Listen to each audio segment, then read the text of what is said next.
Okay, so Star Trek Generations comes out, and it's a decent success. I think financially it did fairly well. Critically, was kind of on the side to side, but overall people were pretty happy with it. I remember Trek fans, myself included, being very forgiving to it. As I kind of went over in the last review, I don't think in retrospect it holds up that well, but I remember at the time we kind of were able to look past the imperfections and go, the future is going to be great. Yeah, the first one out the gate is not going to be terrific. We convinced ourselves and said, the first original Trek movie was not great, but they came back and became an institution. So now the next one we know is gonna be great because it is the next generation's movie. It is all their movie. No more passing the torch, no more cameos from the past, no transition period. They've transitioned, they're on the big screen, they're the big players, and now's the time that you gotta deliver. Now is the time that you have to come through and show exactly what a next generation movie can be and what they should be. In other words, you've got to be the next generation's equivalent of the Wrath of Khan. And when you look back at it, when you look back at the end result, they fucking nailed it.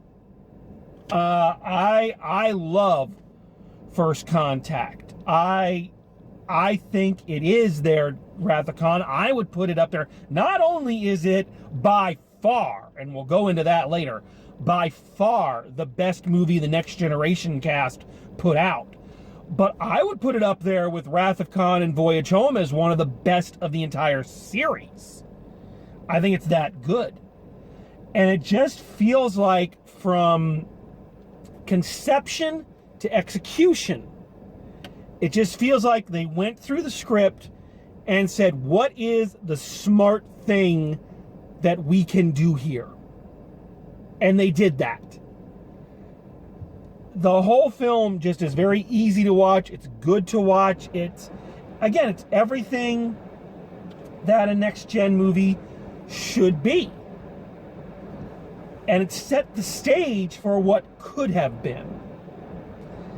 But let's not worry about what could have been right now.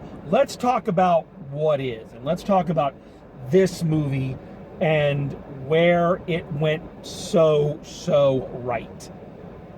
What it did to make this the best Next Generation film. So, normally I start out with a synopsis of the story for those who haven't seen it. But to make the synopsis of the story make sense, we got to talk a little bit about one of the things they did right. And this goes back even before the movie. So if you were unfortunate enough to have to sit through the first 2 seasons of the Next Generation show, before it became the Next Generation, it was just kind of, oh, that's unfortunate. You'll know that one thing they were trying to do with no success was they were constantly trying to find the next Klingons. Who were going to be our new adversaries? Who were going to be the new guys that we could bring back whenever we needed it and give us a real boost? The Klingons were now good. It couldn't be them all the time. We got to find someone else. And they tried a lot of different things. Believe it or not, if you're a fan of Deep Space Nine and you've never seen the early days of Next Generation, believe it or not, originally the Ferengi were created to be the new Klingons. And that failed miserably. So the Next Generation is constantly searching for its identity, it's searching for its adversary, and it's falling short in just about every area. And then, in a season 2 episode, one that starts out being a Q episode, they introduce us to the Borg, the cybernetic collective that flies through space. Its weapons are stronger. Its ship is more powerful. And what makes them worse is that these villains don't just kill you and conquer you.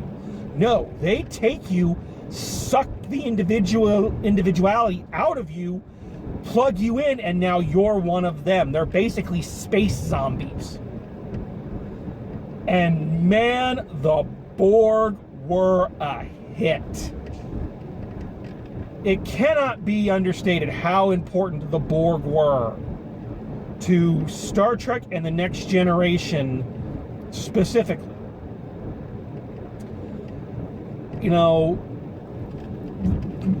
the episodes that many people attribute as being the best episodes of the Next Generation were the season 3 finale, the season 4 premiere, entitled The Best of Both Worlds, which is considered the quintessential Borg storyline.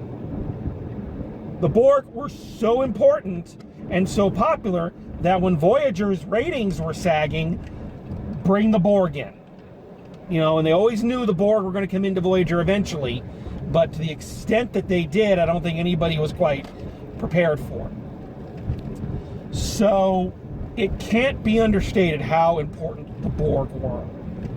So what was the thing that they decided to do for the Next Generation's second movie and their first one where their cast is center stage?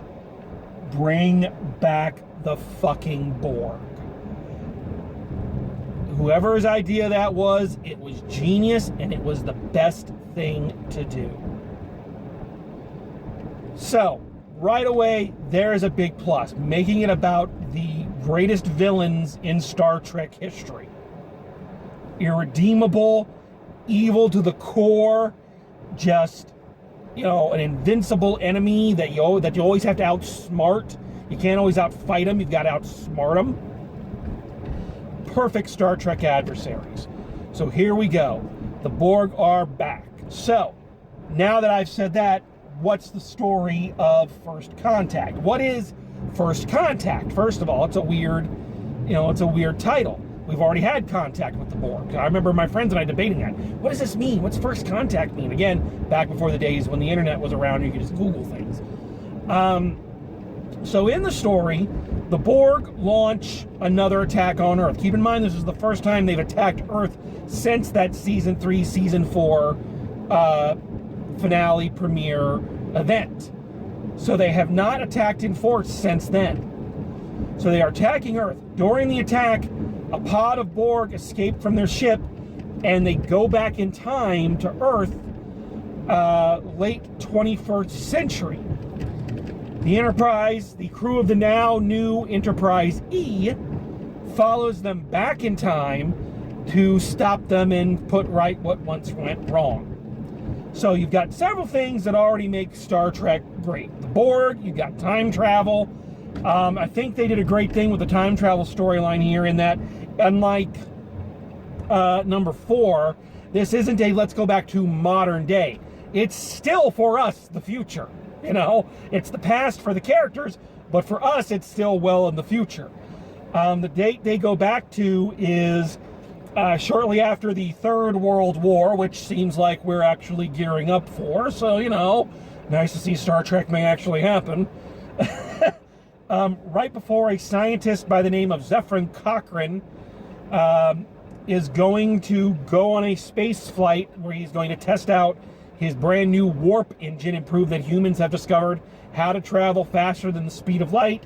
This attracts a group of passing aliens, and the aliens land to make contact, and basically the world of Star Trek is born. So the Borg are basically going back in time to stop the Federation and the world of Star Trek from being created. So they're using time travel in a very different way than they ever have before, and I think that was clever. A couple other things that worked really well about this movie and some of the great choices they made. This feels like a episode of the show, but with the volume turned way up.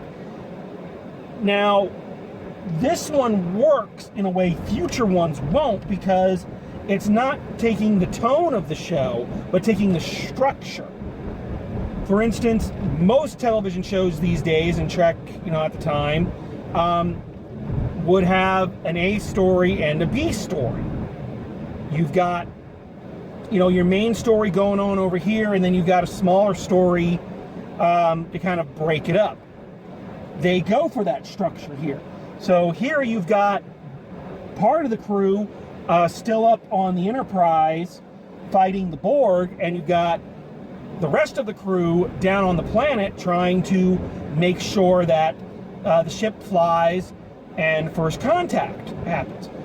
Why does this structure work so well? Well, one of the things we mentioned, or I mentioned, when discussing the original films, and some of the things that they didn't, that not so much they didn't do well, but that you always notice, is that the original films were always about Kirk, Spock, and McCoy, and the other characters kind of were moved to also ran.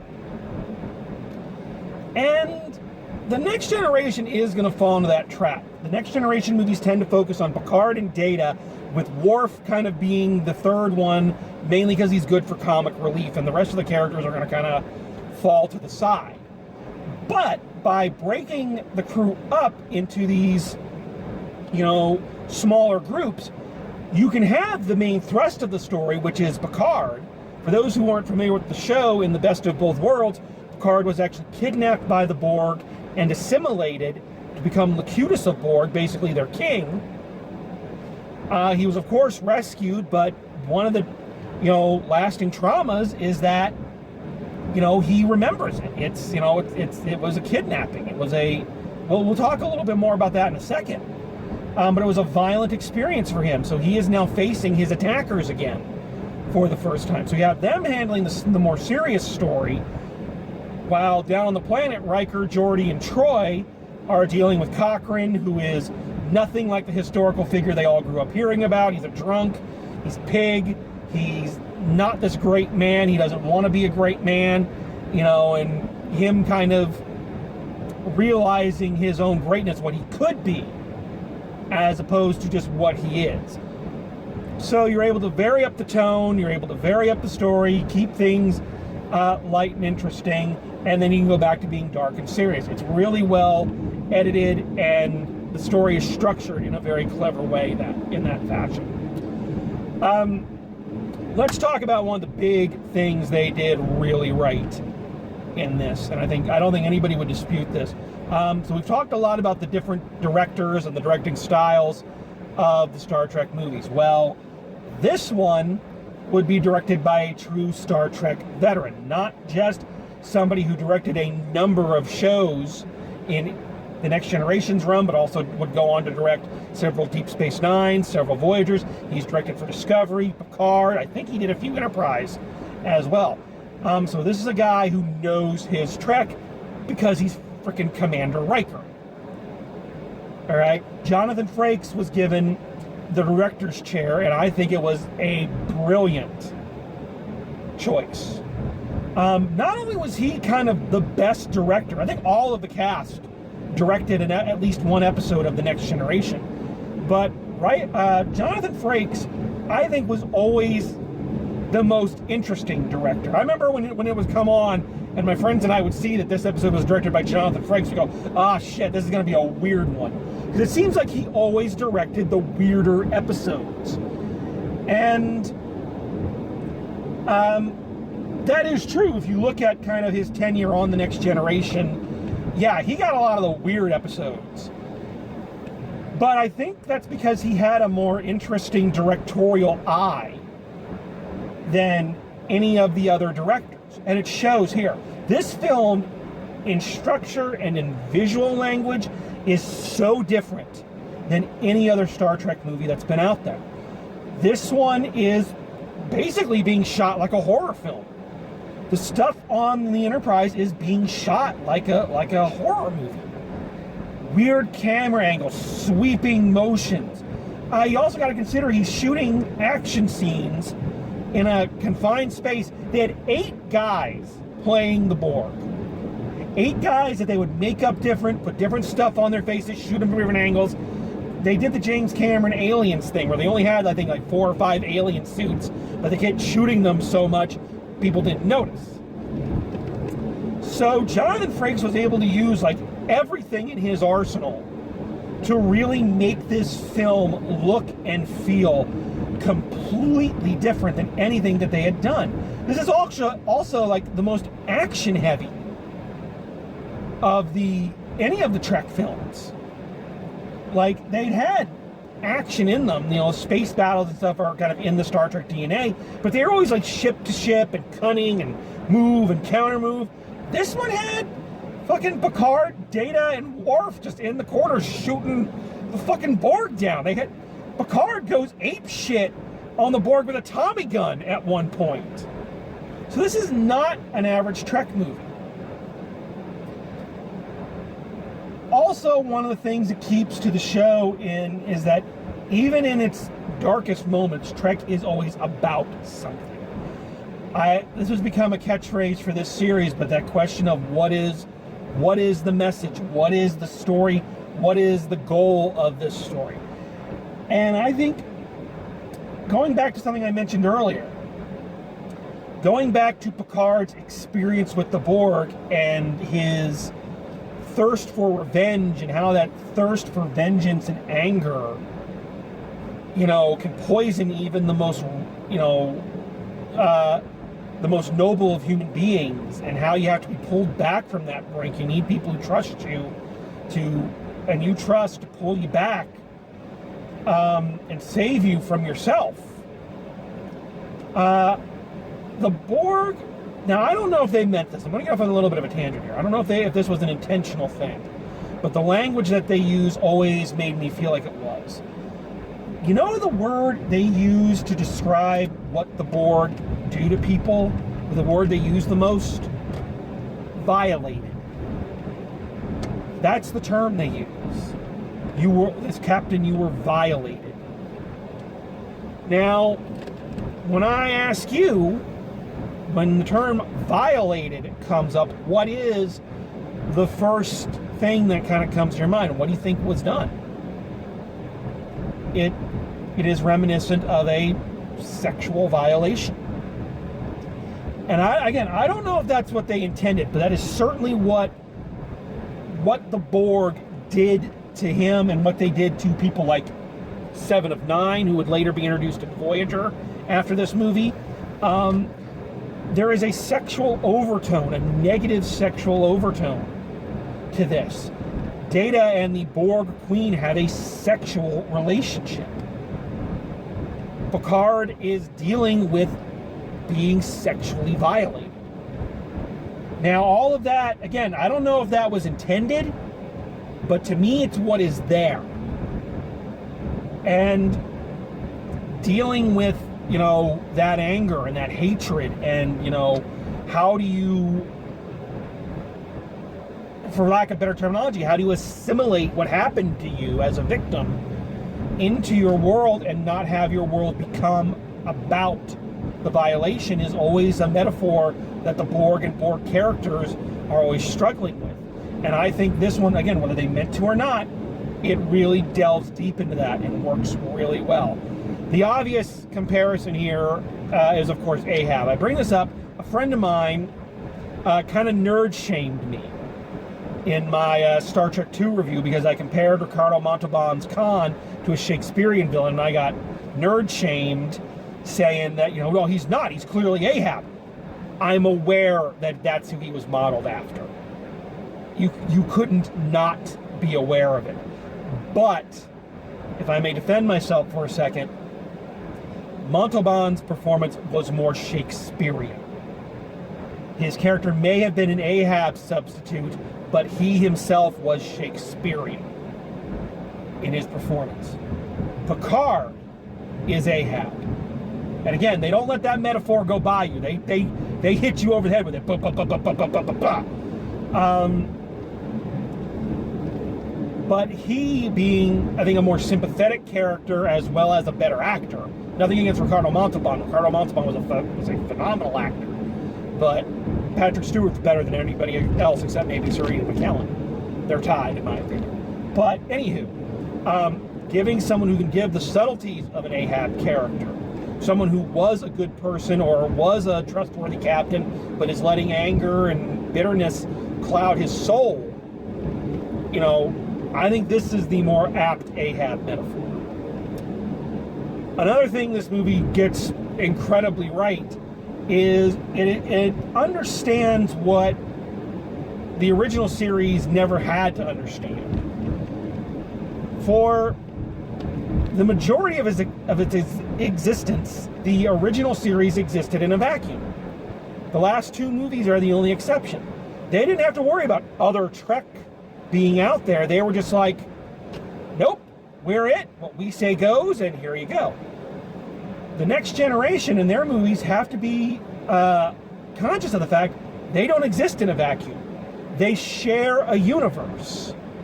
They share a continuity with two other entities that are running simultaneously.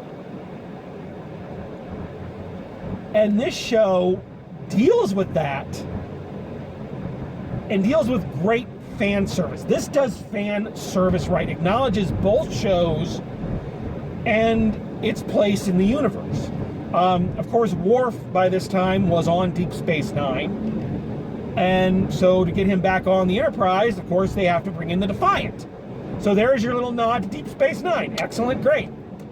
One of the best scenes in the movie, one of my favorite scenes in the movie, is when Dr. Crusher has to activate the emergency medical holographic program, and Robert Picardo from Voyager pops in for just a brief cameo. It is funny, it is perfect, it is the perfect nod to Voyager. I remember people in the audience, when he popped up, people applauded. We were so excited because he was like one of the most popular characters on that show. So this film knew how to do its fan service and knew how to acknowledge its place in the larger universe that it occupied. I bring this up because this is not going to be the case when we move forward. Is this movie perfect? It's not. I think comparatively to what we've gotten used to with things like the Avengers movies and all, and even, you know, recent Star Wars movies, even in comparison to the classic Star Wars movies, this film still feels relatively small. The action feels relatively small. Again, you had 8 guys playing the Borg, so you don't get like this huge, you know, swarm of Borgs. So relatively it feels kind of small, and those are just budgetary constrictions, or restrictions, I should say. But you know what? This film has also gotten a reputation for being kind of the most memeable of the Star Trek films. Like a lot of things, you know, in this became kind of the TNG's version of Khan. You know, Worf with his, if you were any other man, I would kill you where you stand. And Picard with his, the line must be drawn here, this far, no farther. Those became kind of punchlines for a lot of things. South Park parodied it. DS9 parodied it. I mean, so, yeah, there's a little overacting going on in here. I'm not sure why or why it stands out, but it does. But it doesn't ruin it. You know, it really doesn't ruin it. So these are nitpicks. On the whole, this is a solid film. Great outing for the next generation. People left this one going, this is what the fucking next gen movies are going to be, and they're going to be awesome. And unfortunately, it didn't quite live up to that promise. It tried, but as we are going to see, some of the things that were such strengths in this film are going to turn out to be fairly problematic in its direct sequel. And next time we will look at Star Trek Insurrection. So before I go, I just feel like I need to say this. As I am recording this, the world is going to hell. It is just, the last week. This is being recorded June 1st, 2020. And the past 2 weeks have been emotional, to say the very, very least. And I put off doing this review for a while because every time I would kind of gear up to go do it, I would see the news and I would feel really stupid about stepping out and reviewing a Star Trek movie while all this other stuff was going on. And the reason why I finally kind of got up the gumption to do this is because, one, sometimes you just need the mental break. It doesn't mean that you're forgetting what's going on, or it doesn't matter. It just means you need to kind of take a breath every so often so you can deal with it. But the other reason I finally kind of pushed myself to do it is I'm reviewing Star Trek movies right now. And I think, especially now, we need to remember what the core belief, the driving force of Star Trek always has been. And the guiding belief of Star Trek has always been that if only we, as human beings, as one race, could pull our heads out of our collective asses and work together, as opposed to working against one another, what brilliant things could we achieve? What has been going on over the last 2 weeks in history are people who have been ground under, who have been abused, who have been treated worse than dogs for so long that it finally bubbles over. I do not approve of violence. I do not approve of rioting. And everybody who is responsible for it, the people who incited it, people who, I think it's wrong. There's no two ways about it. But this is what happens when you don't listen. And maybe, if I have a hope, my hope is that maybe when all the dust settles and maybe we can look at what has happened here and say this was the start of a better world. Maybe we are finally going to listen. Maybe we are finally going to, live up to the promises that we as a country made all those years ago that we have so far tiptoed around but have never actually done. Maybe this is where it started, and it would have been great if it started, with smiles and hugs and all that, but we've tried that and nobody was listening. So I don't approve of violence, but sometimes it's the only way to get people's attention. So I hope that when the dust settles and we can look back on this, we can say it was a horrible time, it was an unpleasant time, but you know what? Good things came out of it. The world changed for the better. I hope that's what happens. I hope that that's what we're doing now. I hope we're changing things for the better. Please stay safe.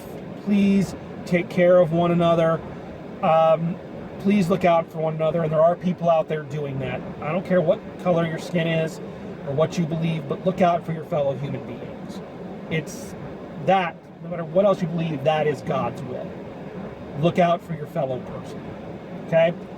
And if we do that, maybe we can live up to the promises we've made, and maybe someday we'll be the evolved human beings that we've looked up to on the Star Trek series for all these years. So that's my soapbox. I had to get up on it for just a minute. We'll be back with Star Trek Insurrection. So until next time, drive safe, and I will see you at the movies, and make it so.